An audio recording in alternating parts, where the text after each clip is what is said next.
Our next Distinguished Service Award will be presented to Bernard H. Broad-Cherry for decades of leadership and responsibility in directing power generation companies that have supplied the world with traditional and renewable sources of energy. One look at Broad's career makes one think that he might well be a force of nature himself. He earned his bachelor's degree in chemistry and his master's degree in nuclear engineering, both here at Illinois.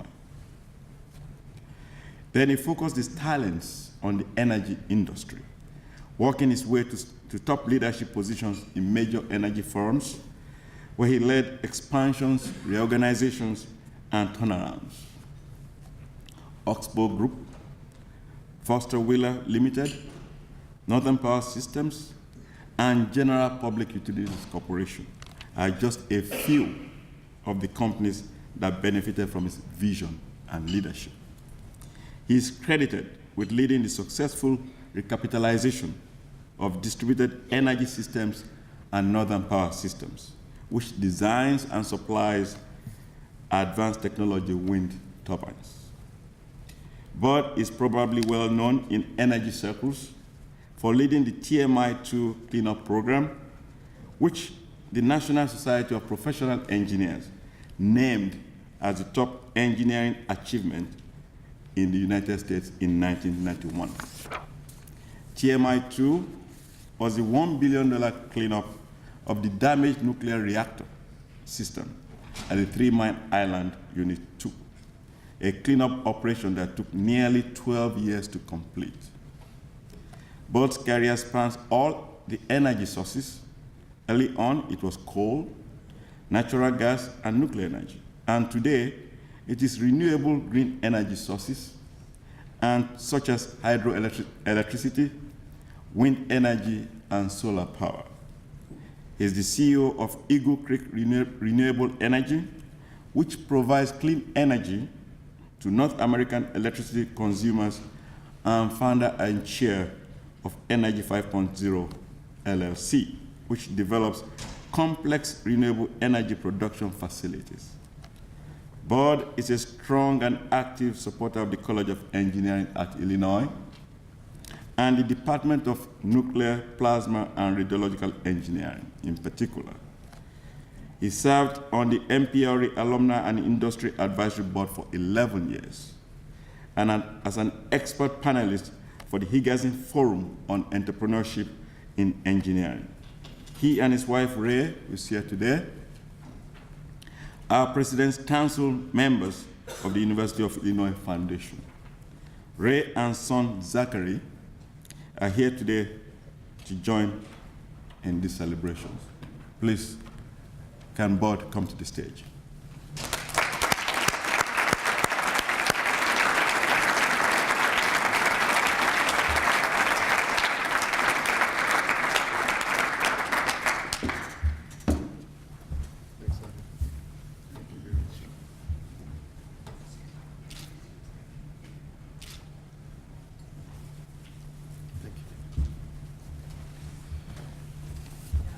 Good afternoon, and thank you, everyone. I wanted to make one just sort of off-the-cuff comment to start, and that is, Lalit, if you think you were harangued on Wall Street for being a hedge fund guy, you should have been a nuclear engineer in the 70s.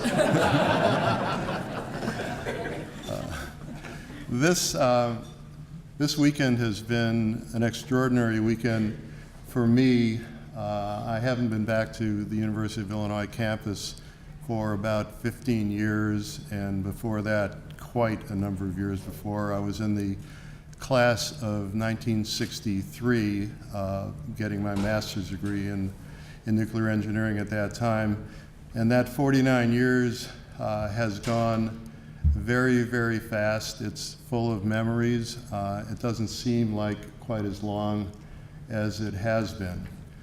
I'm very honored and really extremely humbled to be getting the award that I'm getting today.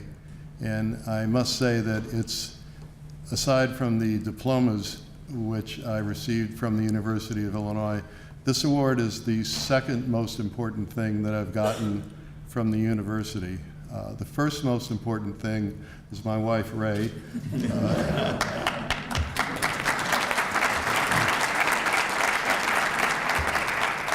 Who has been my support system, my cheerleader, and in general, all-around colleague, and has been a tremendous help for me in whatever I've accomplished in my career, and I greatly appreciate it.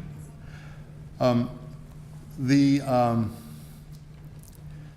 ceremony today is very interesting because it brings together graduate and undergraduate kind of awards and cultures, and I thought the speech that Luke gave was encouraging and very, very supportive of the kinds of things that I know we are trying to accomplish as engineers, and it makes me proud to be part of an organization that produces students as qualified, as focused, and as engaged in what they're doing, as Luke clearly indicated that he is, and that's something that's very good, and I think it's often overlooked by people who are watching what's occurring at our university level educational institutions. I want to mention a few people that should be thanked and should be included in my comments. And I start with Adi, who's been tremendous as the leader of the engineering department at the university. He's done a great job in very difficult times. Jim Stubbins, who's the head of what I still call the nuclear engineering program because I have trouble remembering all the details in the name of the department, and all of Jim's colleagues who helped organize this and put this together. And it was interesting for me to hear the couple of previous speakers say they didn't really know what they wanted to do while they were in university. And that's true for me also. I started my university career in chemistry, got a degree in chemistry, but wasn't really quite sure where I wanted to be, what I wanted to do. And I took a survey course in nuclear engineering as an undergraduate, which was led by a professor, the head of the nuclear engineering department at that time, Marv Wyman.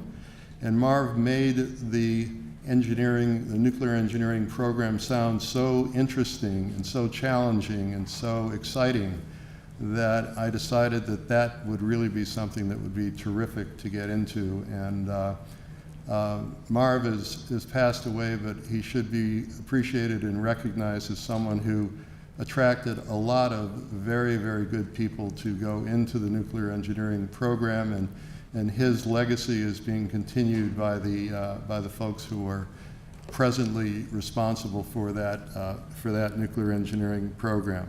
I did have a couple of very strong mentors while I was there in the 60s. George Miley, who is still involved with the nuclear engineering department and who I saw yesterday. I'm sorry, he said he couldn't be here today, which is unfortunate, but George was a professor of mine, and he's still here, and he's still active. And he taught me two things. He taught me how to analyze reactor physics, which was important because I was getting graded on that. But he also taught me how to think out of the box, which George is very good at, and he continues to think out of the box, and that's something that's really, really important, not just in the nuclear part of the energy world, but it's important in all parts of the energy world. And I appreciate that George did that and gave that to all of his students, and he's passionate about that. And if you spend 15 minutes with him anytime, you'll get that compassion. It's contagious.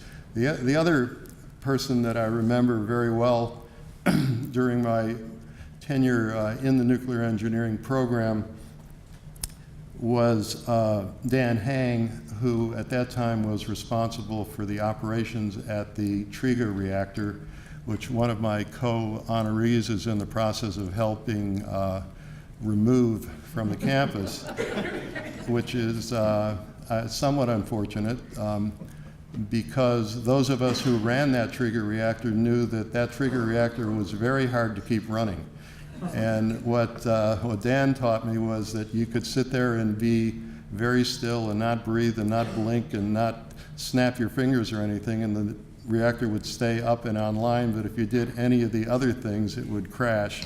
And the industry terminology was scram.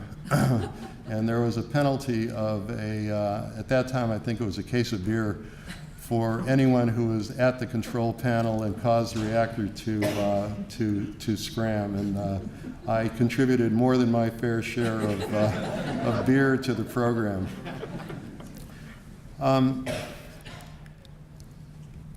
What I did learn in the nuclear program, besides all of the details and complexities of nuclear technology, which you are able to take forward into life and into business no matter what you do and where you go, is I learned how to think. And the nuclear engineering program is not the only engineering program where you learn that. I think you learn that in all engineering and in virtually all of hard science. And it's something that's extremely important no matter what you're doing, whether you're a lawyer or a doctor or a physicist, even craftsmen, automotive engineers, and so on, need to be able to understand problems, dissect them, figure out what's important, what's not important, and then develop a program which systematically determines how to deal with that problem. An extremely important skill to have, and the beginnings of that skill I learned here, and I learned it courtesy of the faculty and the environment that was provided by the faculty. The other thing I learned that became very important in later life when I was doing laps around the world, traveling from office to office and project to project in Europe, Asia, Central America, and New Jersey, which is actually actually part of the United States. I learned how to sleep anywhere, and I learned that here. I can, and I have to tell you, it's a very, very important facility to have, because if you can't sleep on airplanes, you cannot do what I did, because there was one year where I think I slept more nights on airplanes than I slept at home. My wife will certainly attest to that. Maybe not positively, but she will nevertheless mention that.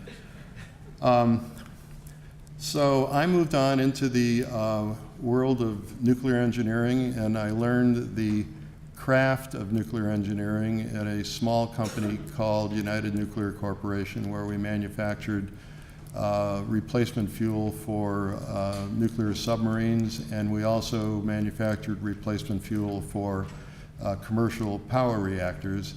And that job led me to a job at General Public Utilities, who at the time owned a couple of operating nuclear plants, the Oyster Creek Nuclear Plant and Unit 1 at 3 Mile Island. And it was 8 or 9 years after I joined GPU that the 3 Mile Island event occurred.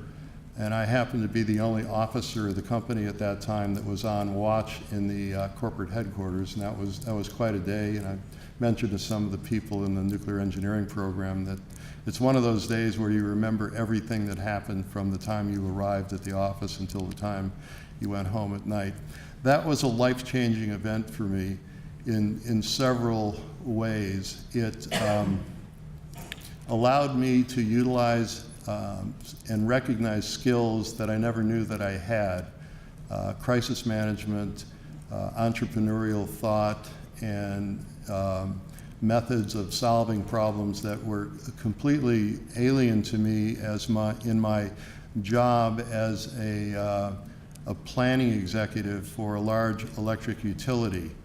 And when we finished with the nuclear problems at 3 Mile Island, and I was tasked with putting together a very large funding effort to pay for the cleanup of that facility, I went back to the headquarters offices, which were in New Jersey. My colleagues who I had worked with over the past 3 or 4 years before that told me I was never going to be happy sitting in my office doing load forecasting and figuring out where to build the next coal plant and stuff like that. And I said to them, you just watch, I'm going to be real happy. But they were right. 6 months later, I decided that I would get into the more entrepreneurial side of the business and joined a company called Oxbow, which was owned and run by a gentleman named Bill Koch, one of the 4 Koch brothers, but not one of the 2 that are featured prominently in the headlines these days.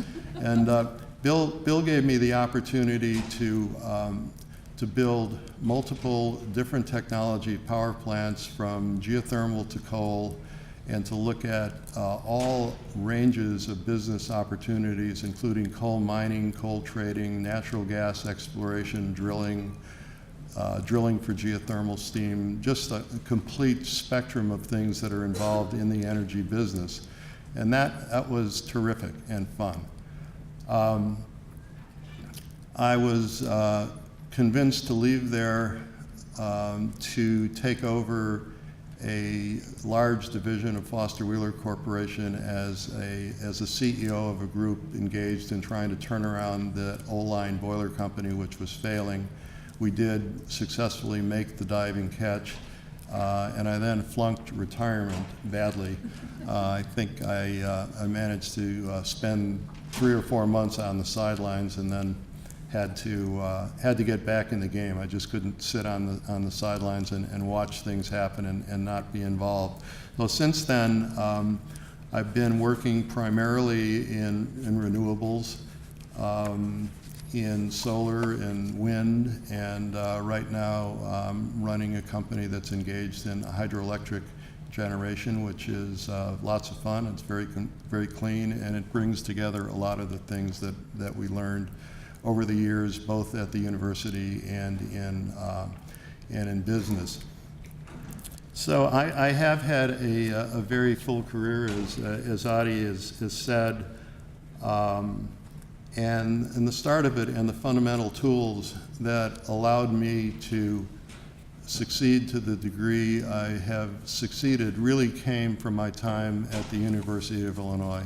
And honestly, I probably was 30 before I really figured out what I wanted to do and where I wanted to go in life and in business. And it's humorous and fun to listen to when my sons were in high school, to hear their classmates kind of angsting about, well, they didn't really know what they wanted to do or where they wanted to go, and all these people knew exactly what they wanted to do next week, next month, next year, and for their entire careers. Well, in reality, of course, you all know that very, very few people are able to make those very early career choices and then stay with them. So I would counsel you to tell all of your children and your nieces and nephews and brothers that it eventually comes, but it might not come right away, and that's not necessarily a bad thing.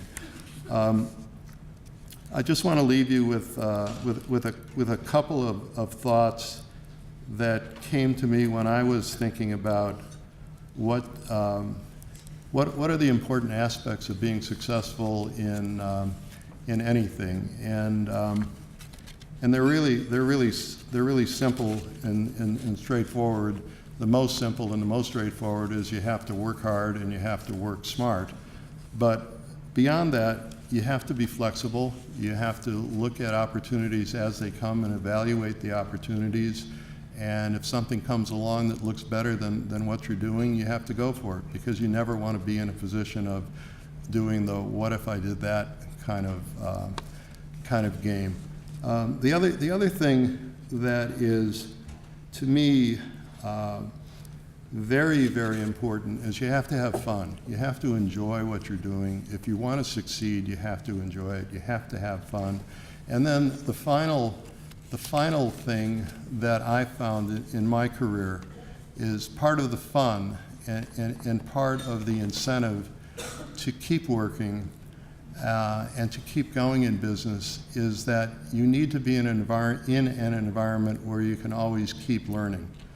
Learning something new every day or every week or every month as part of your business, whether it's being in management or a staff level position or in engineering, no matter what you're doing, if you're not thinking about the future,